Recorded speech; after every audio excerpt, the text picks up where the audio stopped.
E avaliação cognitiva, trabalho com crianças com TDAH, deficiência intelectual, autistas, e estou cursando neuropsicologia. Então, no final do próximo ano, vou estar terminando meu curso de neuropsicologia. Eu vou passar um vídeo. Alguns de vocês já conhecem essa moça. Priscila.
Vi um vídeo de um professor falando que ele chegou numa sala, falou pra classe, né? Se eu espremer uma laranja, o que sai?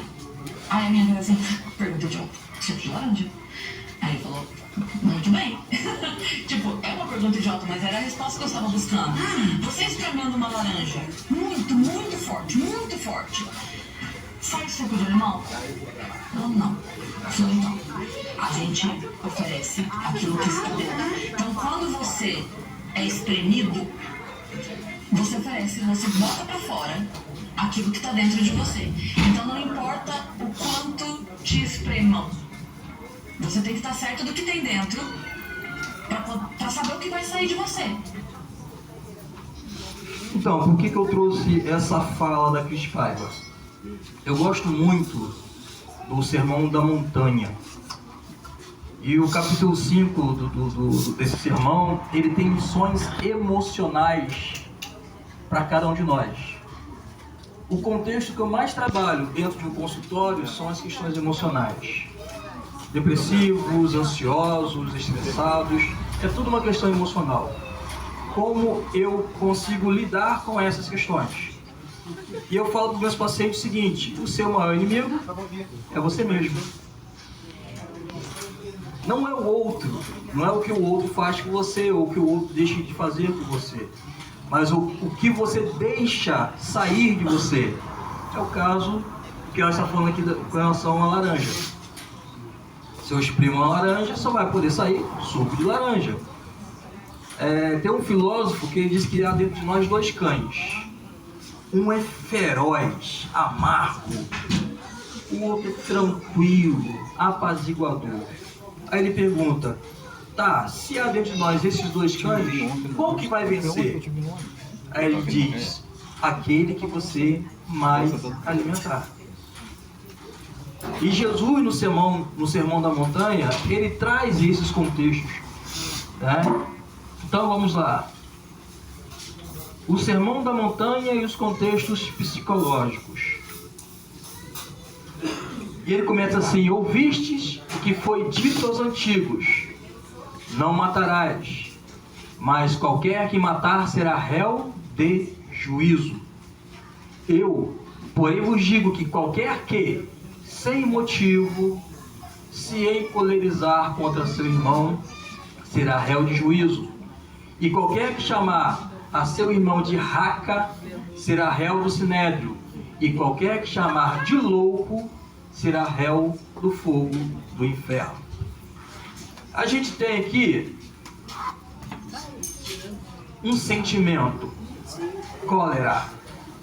E eu gostaria de trazer muito essas questões hoje, entre sentimento e emoção. A gente precisa separar esses dois contextos. O que é sentimento e o que é emoção. E Jesus diz aqui a questão da cólera. O que é assim colerizar contra outra pessoa? Alguém fez algo com você que te deixou magoado, que te deixou triste, e você quer devolver essa emoção. Você quer lançar essa emoção de volta. Jesus diz, não precisa fazer isso. Não precisa fazer isso. Eu gosto de um termo que aparece muitas vezes no Velho Testamento, que é o Senhor dizendo, minha é a vingança. Se alguém pleitear contra você, não precise mover um dedo. Eu vou dar o meu jeito. Quantas vezes Davi teve a oportunidade de matar Saul? E o que ele disse? Não tocarei no ungido do Senhor. Não tocarei no ungido do Senhor. Ah, mas fulano me afronta, fulano faz isso contra mim, fulano faz... É uma questão que o fulano precisa resolver dentro de si. Um dos maiores problemas, e eu trato muito de crente no meu consultório, é quando o crente chega lá, não, porque fulana fez isso, eu estou zangada porque fulana... Tá, mas qual é o seu contexto com a fulana? Por que você está tão brava, tão magoada? Não, porque ela não fez, não é porque o que ela fez, mas é o que está dentro do seu coração. É a questão da laranja. Se o que está dentro do seu coração for mágoa, você vai produzir mágoa, você vai querer vingança. E eu gosto desse termo de Jesus porque ele fala assim, se encolerizar contra seu irmão, será réu do juízo. E qualquer que chamar seu irmão de raca, não sei que termo é esse, mas pode ser qualquer coisa que venha desvalorizar o seu irmão, rebaixar o seu irmão. Ou seja, você tem uma responsabilidade. E qualquer que chamar outro de louco, lá na guarda nós temos um colega de serviço, senhor já idoso, que ele entrou dentro da Enel para reclamar da contribuição dele, que não sei o que, tal. A Enel não deu ouvidos às reclamações dele. O que ele fez? Foi dentro do carro dele, pegou uma marreta e começou a quebrar os painéis dentro da Enel. Tá? Aí eu ouvindo a administração, não, porque ele é maluco, ele é doido, ele não sei o que, gente, não chame as pessoas de maluco, de doido, por conta de uma questão que ele teve, que é uma questão emocional. Nem eu, como psicólogo, posso dizer, fulano é maluco, fulano é esquizofrênico, não, só quem pode falar isso é a avaliação que eu vou fazer daquela pessoa. Os comportamentos têm que cair dentro de um padrão para que eu possa dizer, ele tem autismo, ele é esquizofrênico, ele é borderline, ele é depressivo. Então a gente precisa tomar esse cuidado com o que a gente fala, né? Ouviste que foi dito, olho por olho, dente por dente. Que sentimento que é esse, olho por olho, dente por dente? Vingança. Aí Jesus diz assim, eu porém vos digo, não resistais ao mal, mas se qualquer te bater na face direita, oferece-lhe também a outra. E ao que quiser pleitear contigo e tirar-te a vestimenta, larga-lhe também a capa. Ou seja, não esquente a cabeça. Uma dificuldade que nós temos com relação aos nossos sentimentos é que nós estamos presos a este mundo. Há um hino que diz, sou forasteiro aqui, em terra estranha estou, do reino lá do céu, embaixador eu sou. Se eu sou forasteiro aqui, por que eu tenho que me preocupar com as coisas deste mundo? Eu não tenho que me preocupar com as coisas deste mundo. É por isso que Jesus usa esses termos. As pessoas vão fazer com você aquilo que você não quer que seja feita. Mas se você estiver preso emocionalmente às coisas deste mundo, você vai sentir. Porque você vai se esquecer do que está por vir, preso no que está acontecendo agora. O seu coração, onde estiver o vosso coração, então o seu coração está preso às questões do mundo. É por isso que Jesus fala, não esquente a cabeça. Não esquente a cabeça. E se qualquer te obrigar a caminhar 1 milha, vai com ele 2. Dá a quem te pedir e não te desvies daquele que quiser que lhe emprestes. Eu vou pegar um pouquinho esse termo aqui. Dá a quem te pedir. Tá, e se eu não tenho? O que eu tenho que fazer com essa pessoa? Eu não posso me desviar dele. Qual é a maior dificuldade do ser humano? Dizer não. Então Jesus falou assim, ó, se alguém te pedir alguma coisa, dá. Se você não tiver para dar, não se desvie. Você tem que ter a audácia de falar para aquela pessoa, ó, não tem condição, não tem como. Aí vem um sentimento, eu estou trazendo questões de pacientes que assim, poxa, mas o outro vai ficar triste que eu vou dizer não para ele. É um problema emocional dele que ele tem que resolver. Você não tem que se incomodar porque o outro vai ficar triste, porque o outro vai ficar amargurado. Você não tem como fazer por ele. Na minha igreja, na IPD domingo passado, a gente estava falando sobre a questão de ajudar o outro, né? Eu falei, pastor, eu falo para meus pacientes que a gente não tem que estender a mão para os outros. A gente tem que colocar uma corda, dar uma escada, porque a pessoa às vezes está no fundo do poço. E no fundo do poço é mais fácil ele me puxar para o fundo do poço do que eu retirá-lo de lá. Então, coloca uma corda, uma escada para a pessoa se virar e sair dali. Só que o meu pastor é uma pessoa que vive na roça, né? Veio da roça e falou, Marquinhos, então faz o melhor, pega uma pá e joga terra no buraco. Eu estranhei aqui, eu falei, não, na roça a gente faz isso. Se o cavalo cai no buraco, não adianta pegar a corda, amarrar para puxar o cavalo. A gente não vai, o cavalo vai se machucar, a gente vai perder aquele animal. Então a gente pega a pá, joga a terra no buraco, a terra cai em cima do cavalo, ele sacode a terra cai e ele pisa em cima da terra e vai subindo, até ele ter altura suficiente para sair do buraco. As nossas questões emocionais, elas não podem interferir nas questões dos outros. E as questões emocionais das outras pessoas não podem interferir nas nossas vidas. Eu estou zangado porque fulano fez não sei o que eu não gostei, mas o que fulano fez? Ah, ele fez um negócio assim, tá, mas você está zangado por quê? Por que ele te atingiu? Por que ele te afetou? O que está dentro do teu coração? Volto lá para Cris Paiva, né? O que está dentro do teu coração que fez com que esse sentimento brotasse? Eu digo que sentimentos e emoções a gente não tem como desligar.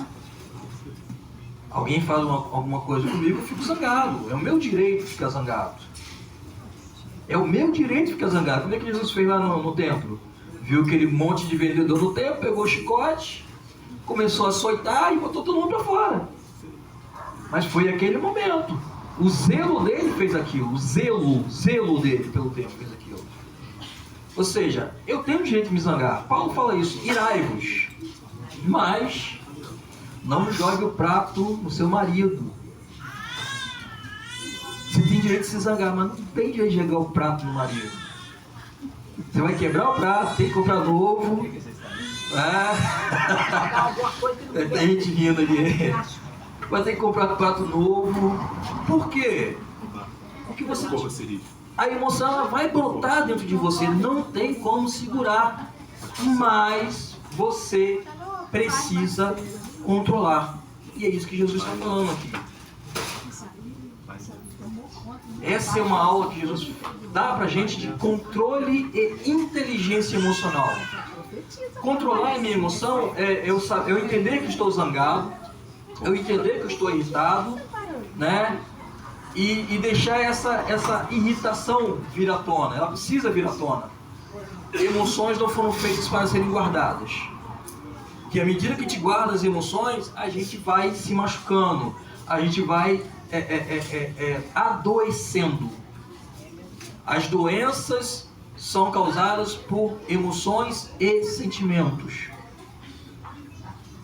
Depressão, ansiedade, estresse, são emoções e sentimentos. Ouviste que foi dito: amarás o teu próximo e aborrecerás o teu inimigo. Eu, porém, vos digo: amai a vossos inimigos, bendizei os que vos maldizem, fazei bem aos que vos odeiam e orai pelos que vos maltratam e vos perseguem. A coisa mais difícil na vida é quando você ama muito uma pessoa e essa pessoa de certa forma te decepciona. Aí eu vou contar a minha história com a minha filha. A minha filha tinha 13 anos de idade e falou para a mãe que ela era bissexual. A mãe deu uma surtadinha básica e veio contar para mim. E a minha filha não queria que a mãe me contasse. E eu falei: não, porque Poliana falou que é bissexual. Você, tá, entendi. Ué, você não vai ficar zangado? Não, ficar zangado por quê? É uma questão dela que ela precisa resolver. Mas você não vai brigar com ela? Não vou brigar com ela pra quê? Se eu brigar com ela, ao invés de eu resolver a situação, eu vou confirmar ainda mais aquele sentimento dela. Chamei ela para conversar. Minha filha, sua mãe falou comigo que você disse que é bissexual, que não sei o que e tal. Pai, me perdoa, eu tenho esse sentimento, não sei o que e tal. Tá, você quer que seu pai te dê uma palavra com relação a isso? Quero, tá. Então, eu não aceito. Quando você nasceu, o meu plano para a sua vida era outro. Então você está ciente que seu pai não aceita essa condição. Tá bom, papai. Segunda coisa, eu vou te respeitar. Como assim?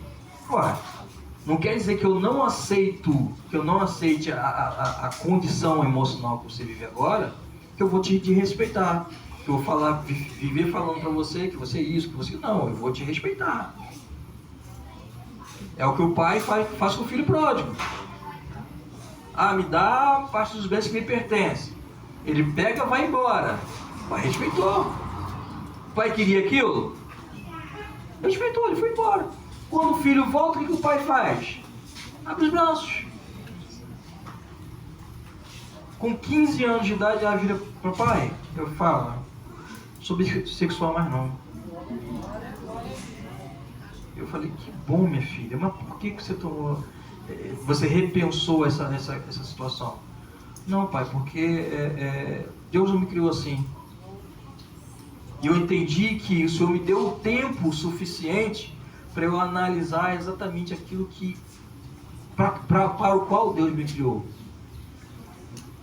Eu respeitei o tempo dela, mas ela estava ciente de que eu não concordava com aquilo. Eu não deixei a minha raiva atrapalhar uma questão que era de amor. Então, essa, muitas das vezes, é a questão que atrapalha as nossas condições com os filhos. Honra. Para quê? Ótimo. Aí tem pacientes que chegam no consultório totalmente estremecidos porque honraram os pais uma vida inteira, mas os pais passaram uma vida provocando a ira deles. E aí? Os pais se lembram do mandamento, que é o mandamento que os filhos precisam honrá-los. Mas eles se esquecem da palavra de Paulo, que a gente não pode provocar a ira dos nossos filhos.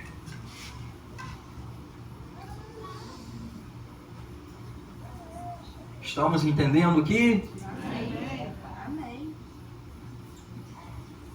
Quanto mais próximo dos nossos filhos nós estivermos, melhor. O meu filho de 5 anos, ele é autista suporte 1. Eu que diagnostiquei ele. E eu comprei um tablet, que é o tablet que está sendo usado aqui, está tudo esfarelado, né?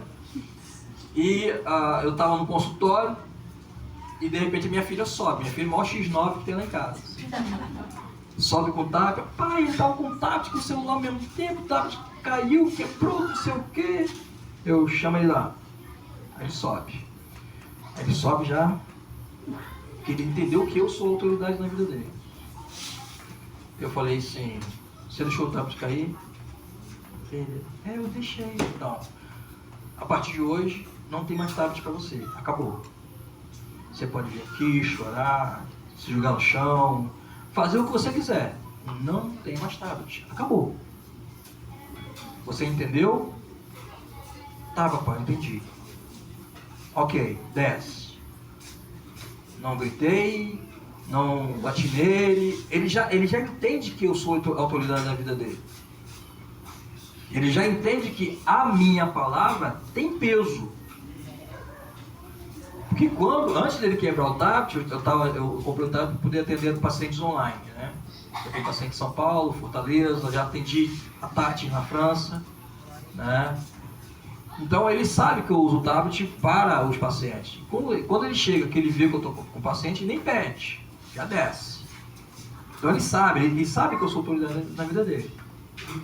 E a forma de direcioná-lo sem gritar, sem berrar, uma questão que eu reclamo muito com a minha esposa.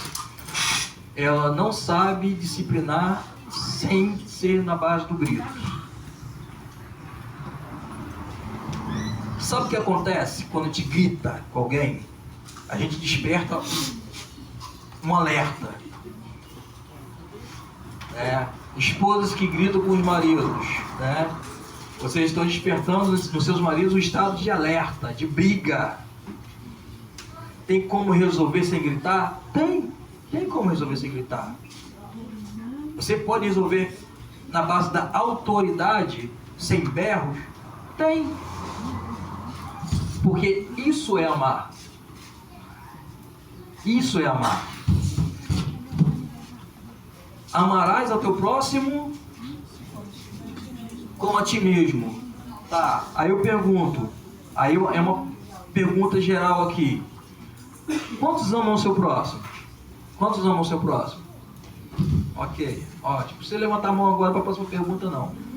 Mas quantos se amam?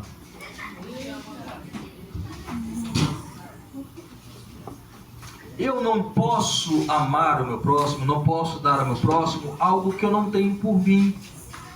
Porque eu posso trocar o termo amar por respeitar. Eu posso trocar o termo amar por outras questões, cuidar. Se eu não cuido da minha vida, se eu não cuido da minha saúde mental, se eu não cuido da minha saúde física, como é que eu vou cuidar de outras pessoas? Como é que eu vou respeitar outras pessoas se eu não me respeito? Como é que eu vou amar outras pessoas se eu não me amo? Não é isso? Jesus e a inteligência emocional. Já fiz toda a explanação que Jesus colocou pra gente nesses versículos do Sermão da Montanha. Tá? Aí vem a pergunta. Você sabe a diferença entre sentimento e emoção? Quantos são flamenguistas aqui? Alegria, alegria. Como é que foi o momento do segundo gol do Flamengo? Uma benção. Foi emocionante, não foi? Então, a emoção é aquilo que você tem naquele momento, mas depois vai embora. Ele se desfaz. O sentimento, ele é mais duradouro. Não quer dizer que ele dura para sempre. Ele é mais duradouro. Então, amar, se apaixonar, odiar. Tá? Ódio é diferente de raiva. Raiva é uma emoção. É algo que você sente naquele momento. Alguém pisou no seu pé, você quer chutar a pessoa, quer espetar a pessoa. Isso é emoção, é raiva. O ódio é aquilo que você olha para a pessoa, vai para casa pensando na pessoa, o que eu posso fazer para prejudicar ela, né? E você remoe aquilo. A mágoa também é um sentimento, tá? Porque você remoe aquilo por um bom tempo e você leva aquilo por muito tempo. Então, vocês entenderam a diferença de sentimento e emoção, tá?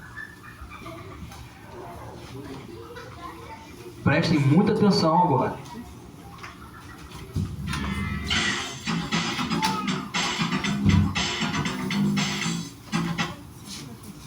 O que aconteceu ali?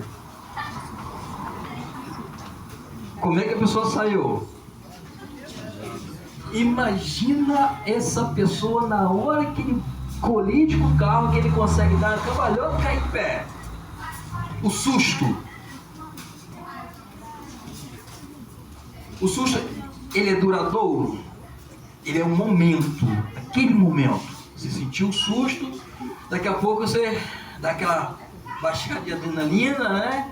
Aí vem outras emoções ali, mas vai embora. É só a gente poder separar as questões. Aí a pergunta: por que nos ofendemos com o que as pessoas pensam ou falam a nosso respeito? Por que tudo que falam a meu respeito me ofende? O que o outro tem de tão especial para me ofender? Ou melhor, por que eu guardo alguma coisa dentro de mim a ponto de qualquer coisinha, qualquer palavra, qualquer gesto, eu ficar magoado com aquilo, eu ficar triste com aquilo? Eu não sou o que você pensa que eu sou. Você é o que você pensa que eu sou.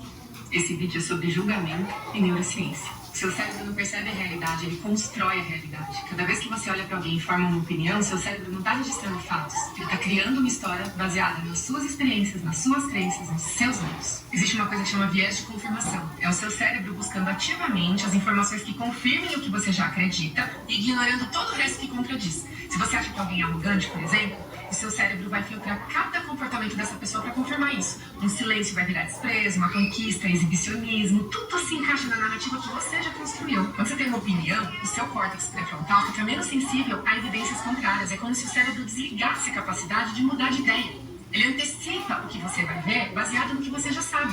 Você literalmente vê o que você espera ver. Por isso que quando alguém te julga, diz muito mais sobre o cérebro dessa pessoa, sobre as histórias que ela carrega, sobre os filtros que ela usa. O julgamento é uma projeção, é o cérebro dela tentando dar sentido ao mundo usando as ferramentas que ela já tem, que são as experiências dela, não as suas. Então, da próxima vez que você se sentir julgado, lembre, você não é o que pensa que você é. Você é quem você sabe que você é. E também, quando você for julgar alguém, é bom perguntar se isso é sobre aquela pessoa ou sobre você mesmo. Porque o cérebro constrói as realidades, ele não revela verdades, não. E se esse vídeo fez sentido pra você, fica. Eu falo de neurociência da vida todos os dias. Aproveita e manda esse vídeo pra alguém importante pra você ou pra estar aqui no top. Faz sentido pra vocês? Nos ofendemos porque os sentimentos têm mais a ver conosco do que com a pessoa que nos ofende. Vou lembrar Jesus novamente, onde ele vai lá e faz a cura, expulsa os demônios, e alguém fala assim: ele expulsa os demônios por Beelzebul. É onde Jesus fala que o pecado contra o Espírito Santo não tem perdão. Blasfêmia contra o Espírito Santo não tem perdão. E eu estava falando que, o quê? O que vocês estão dizendo não tem nada a ver com isso. Não é comigo. Há um outro contexto que eu gosto muito. Devemos pagar imposto a Roma? Tá, me dá uma moeda aí. É de quem? De quem é essa cara bonita aqui? É de César. E a escrita? É de Roma. Tá, então dá a Roma porque é de Roma. E a Deus o que é de Deus. Jesus, ele não se abalava com qualquer tipo de ofensa contra ele. Nenhuma ofensa contra ele, porque não tinha a ver com ele. Tinha a ver com aquele que estava sendo acusando ele. Era a zombaria, era o ódio, era a inveja, que Jesus crescia no meio da multidão de uma forma extraordinária. Ele fazia coisas que nenhum outro antes dele fez. E que assusta. Muitas vezes a pessoa, quando você vê alguém que está crescendo, né? Não vou dizer que seja o caso de nós aqui, mas às vezes as pessoas veem o outro crescendo e ficam com inveja do crescimento dele e querem de qualquer forma derrubá-lo, botá-lo para baixo. Contar uma situação minha com o Lima aqui. Lima, quando me chamou para fazer a palestra, ele passou na base, Marquinhos, o pessoal gostou dessa palestra e tal, aí o Fábio até sai de perto. Aí ele falou assim, pô, não fica triste comigo não, fala o que é. Não, porque o pessoal achou que você foi muito simplesinho, não sei o que e tal. Não, tá tranquilo. Não me abala não, tá tranquilo. Não, mas você tá me entendendo? Não, tô entendendo. Não precisa ficar preocupado não, isso não me afeta não, tá tranquilo. E é exatamente isso. Ficar tranquilo porque você sabe quem você é. Por que você está aqui. E as condições que Deus te deu para ser quem você é. Para ser quem você é.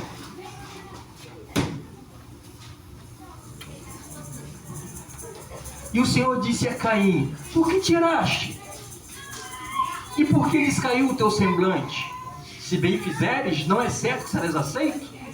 E se não fizeres bem, o pecado jaz à porta, e sobre ti será o seu desejo, mas sobre ele deves dominar. Falava muito para a Fabiola.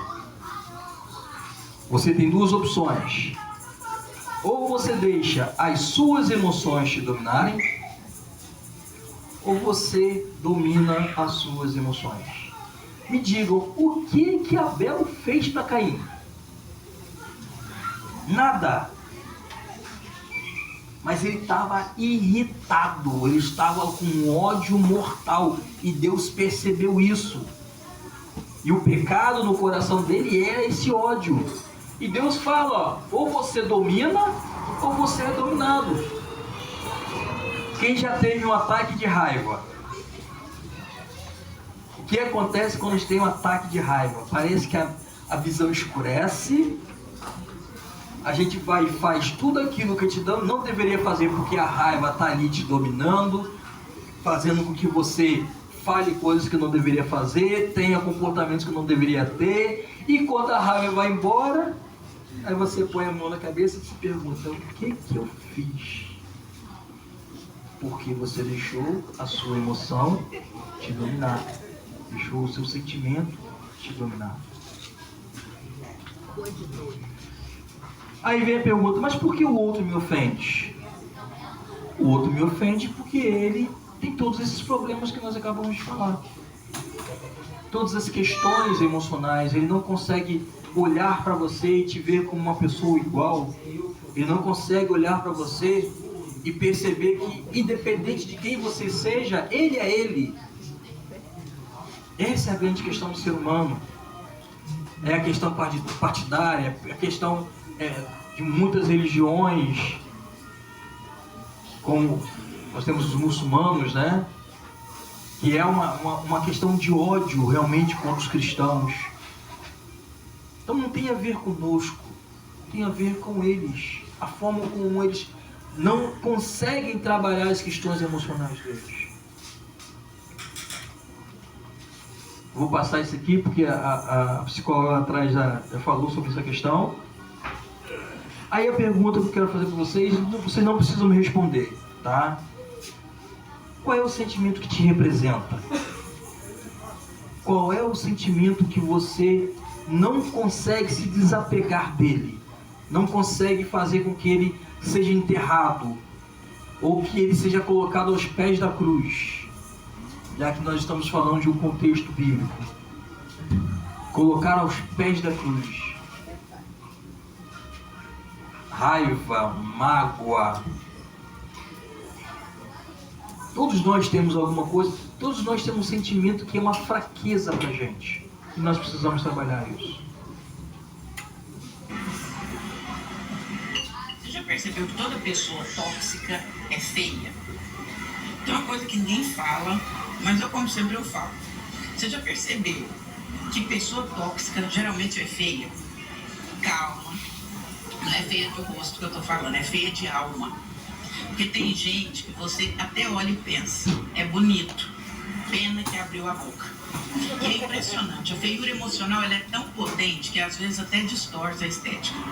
A pessoa é tão amarga que se você tirar uma foto dela, o filtro pergunta automaticamente: tem certeza que você não quer apagar essa feiura de alma? E o pior, gente tóxica tem uma habilidade especial de se disfarçar no começo.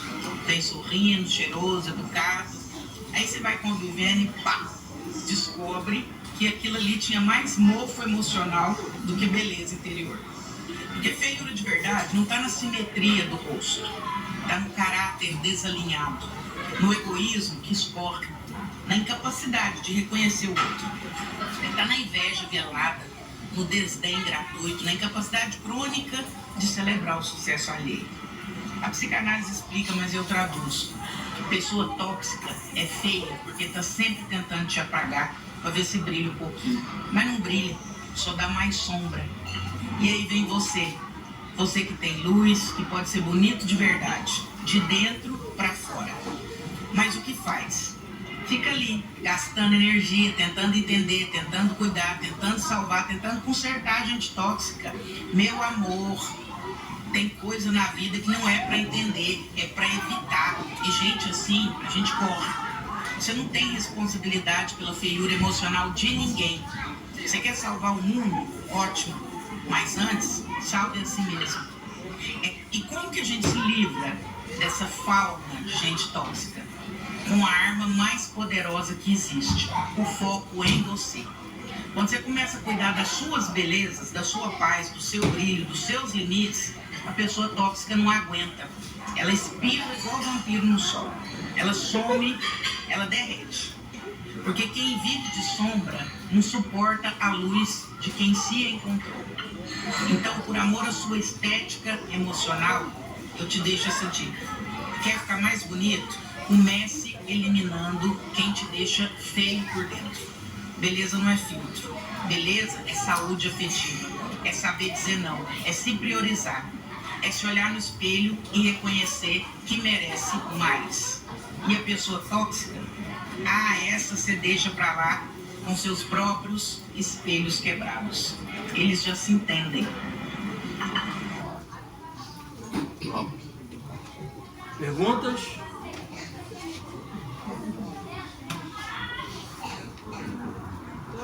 Alguém quer perguntar? Eu gosto pra mim e falo assim, vai abrir pra pergunta, não?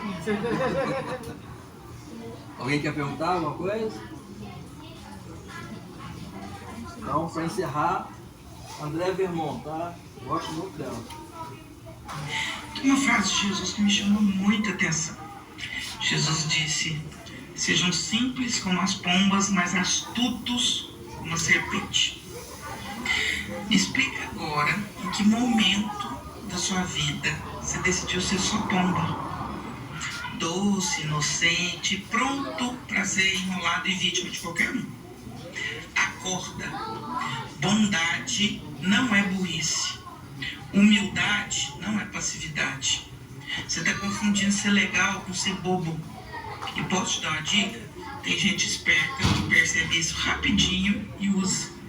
Você não nasceu para ser tapete de ninguém. Você não nasceu para ficar dizendo sim o tempo inteiro, amém o tempo inteiro, só para não gerar conflito. Jesus não te mandou ser trouxa. Ele te mandou ser inteligente. Ser simples como a pomba é ter um coração limpo, sem maldade. Mas ser astuto como a serpente é saber olhar o jogo, ler as entrelinhas, perceber quem está tentando te manipular e não cair nessa. Então deixa eu te perguntar uma coisa. Quando te desvalorizam, você reage ou só dá um sorriso amarelo para não gerar briga? Quando alguém te passa para trás, você se posiciona ou finge que não viu para não fazer cena? Tá com medo de quê? De parecer grosso? De perder o amor de quem só te usa. Para de confundir amor com submissão. Para de achar que espiritualidade é sinônimo de ser idiota. Jesus nunca disse, sejam bobinhos e deixem o mundo passar por cima de vocês. Ele disse, sejam inteligentes. Então, hoje é dia de você decidir. Você vai continuar sendo só pomba, fácil de enganar, ou vai começar a usar essa cabeça que Deus te deu? Coração limpo, sim, mas olhos atentos e coragem para se posicionar. Deus nunca quis que nós fôssemos bobos para que os outros nos usassem e passassem por cima de nós. E muito menos quis que nós fôssemos pessoas que não se posicionassem e pagassem um preço alto. A própria saúde mental e a própria vida. Grande beijo, bom domingo para você. Que é amanhã, né? Bem, irmãos,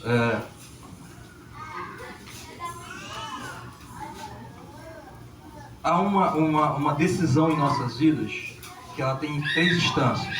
É o perdão.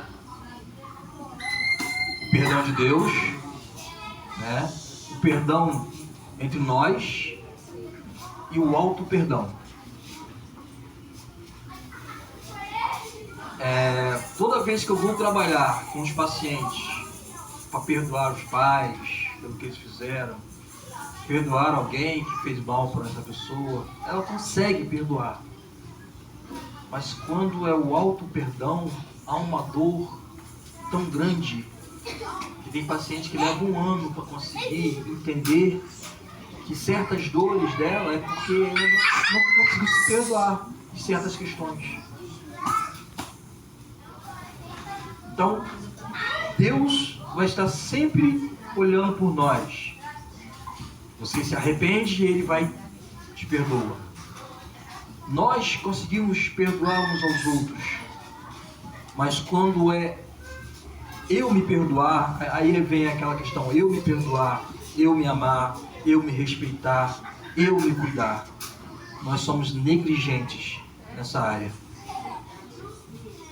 Alguns dos meus pacientes cristãos, só conseguem sair do consultório, eu só consigo dar alta para ele quando ele entende realmente que ao se perdoar, ele está se libertando de amarras que ele mesmo colocou em si.